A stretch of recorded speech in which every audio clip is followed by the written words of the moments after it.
So I had somebody hit me up in the DMs recently, about a comment somebody left on one of my videos about mastering engineers gatekeeping information and Fletcher-Munson curves.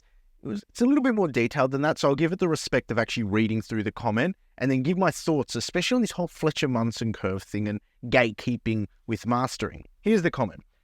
This thing with mastering, unlike mixing, is that you see all sort of videos basically talking about the same thing. Subtractive EQ, color EQ, compression, saturation, clipping, nowadays, and limiting. And it's fine and all, even working with plugins like Golf EQ and Soothe to clean up some harshness that can result from compression, which is fair. What I don't see people talking about, certainly not for free or on YouTube, are other techniques such as using the Fletcher-Munson curve during mastering. Okay, I'm going to pause and then read the rest of the comment. I'll let you know there's no technique I'm using in my sessions where I'm looking at a Fletcher-Munson curve or even considering a Fletcher-Munson curve to change my EQ. I'm listening to the music. I'm very conscious about how we perceive and listen to music. And the commenter here might be alluding to that, like we're conscious of how we hear psychoacoustically. The reason why I'm a little bit hard-pressed against that comment, about that part of the comment, because I think Caesar has really good intentions with the comment, with the Fletcher-Munson curve, is because the reason why I don't talk about the Fletcher-Munson curve, and when I have seen it talked about, I think it's a dangerous sort of thing to conflate with the mastering process when it comes to EQ, is because it's a very visual data point. It's exceptionally visual data point. It literally plots how our ears perceive different frequencies at different volumes. That people who are looking for information on mastering will take that and then visually represent that on a graphic EQ, because I've seen people do this. They'll visually represent a Fletcher-Munson EQ on the actual EQ or the inversion of that EQ on their master and aim for that. And it's like, that leaves so much off the table in terms of opportunity to actually understand and learn your tools. So that's where my get up is. It's not just saying this guy's wrong. It's more sort of giving my perspective on this whole Fletcher-Munson thing. We'll keep going. Crest factor. Again, most people don't understand it at all. 99% of amateur mixers have very poor balances, but even the better ones can still have too much kick on transients compared to the bass information. And again, almost nobody talks about this in mastering tutorials. So then he's talking about crest factor. I agree. Novice mixers, like the biggest telltale sign is heaps of transients just spiking through. And that usually comes down to not a singular thing. Okay, and this is where people get wrong. They're like, oh, how do you solve transients? Clip them all. No, everything is relative to another thing. Remember, you're mixing. When you're mixing, you've got multiple channels all working together. As much as you can clip a transient, and you can also bring other elements up. It might just be that one element is way too loud and just has to be brought down. So, okay, I'll keep pulling through this because I think it's important I address this, okay? That alone will leave a lot of headrooms and oblige the mastering engineer to completely mess with the mix tonally. That's true. That happens. That happens a lot, and that's really frustrating because people fall in love with a mix which might not be the best thing for the final record, but you have to manage it.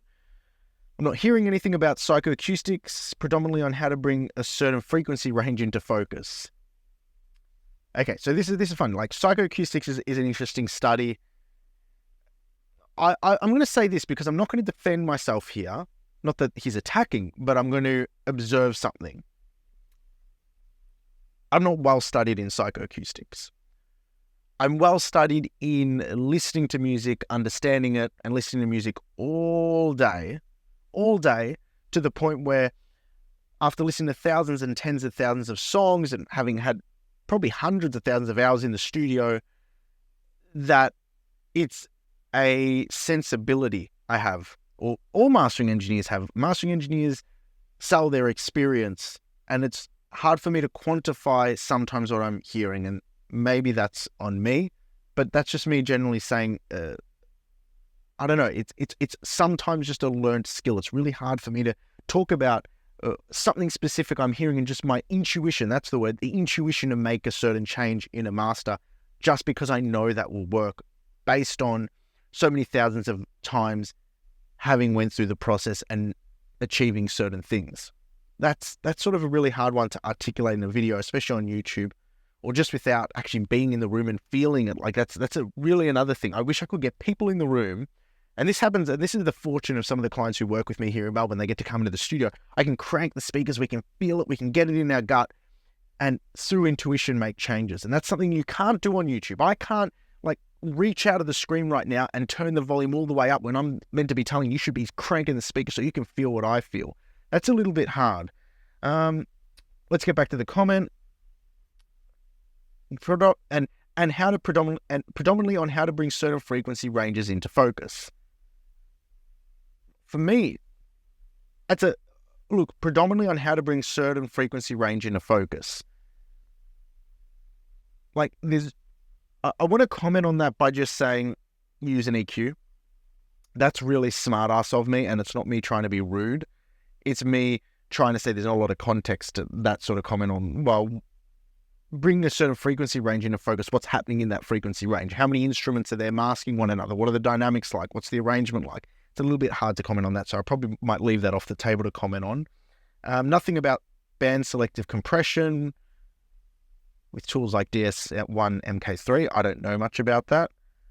Used specifically to avoid distortion down the chain. Not much about Varimu comps, and what that adds to the sound. That's interesting. I have done stuff on the Varimu where I went to use. So I guess what I'm saying here is that MEs are still trying to keep to themselves and only give crumbles for free on YouTube. This is like that part of the comment. I think I get some people can be close-carded. I like to think I'm trying to do the exact opposite on the chat. I know this isn't a personal sort of look at me. I just wanted to comment on the comment because I think it was an interesting comment that mirrors a lot of the sentiment people in audio engineering feel, or people who are starting out feel, or people who are trying to explore mastering feel. This comment really wraps it up really well. That's why I'm commenting on it. I don't keep anything to myself.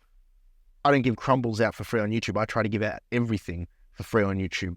When there's a time and place for there to be something paid for, like when I have with my templates, or if I put together something educational that requires me to put that level of effort that isn't YouTube level, like it's a higher level of effort in, obviously that's compensatory, but on YouTube, I try and give everything out I possibly can for free for the community, which is why a lot of mixers starting have this idea that mastering is basically glorified limiting. Yes. This is not what he's saying, but I'm going to restructure that part of the sentence. Mastering, I think it goes the other way around. Mastering engineers on YouTube simplify the process down to glorified limiting, so mixers starting out feel like that's all it is. It's something they can easily access. And like I said before, when I'm talking about the Fletcher-Munson, the psychoacoustics, that's experience, and that's really hard to articulate in a video. That's why there's a bit of smoke and mirrors around it, or people feel like it's just super easy if they follow a bunch of tricks or a bunch of techniques they see on YouTube. There's a certain degree of, what was a word I used? Intuition that mastering engineers have, or good mastering engineers have with their process. So this was a really interesting comment. Somebody flagged to me in I don't know if they want to have their name revealed, so I'm not going to go out revealing their name because they sent it to me in a private message. They flagged this comment with me. But those are my thoughts on it. Take it or leave it. And until next time, take care.